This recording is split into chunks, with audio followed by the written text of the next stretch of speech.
Welcome to our 5 iSPOT pilot classes. Today we introduce you about the network writing method. For network writing, prepare a Cat5e or higher RJ45 Ethernet cable. Access the menu, navigate to Personality, and change the receive mode to ANET.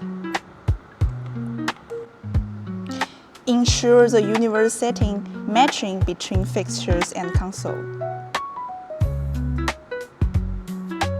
On the console screen, go to Patch, Add Net, RDM Universe, enter the net group number shown on the fixture. Then click RDM to search and retrieve fixture information. Come forward to complete patching. If needed, select the fixture and click Edit to modify its address code or remarks.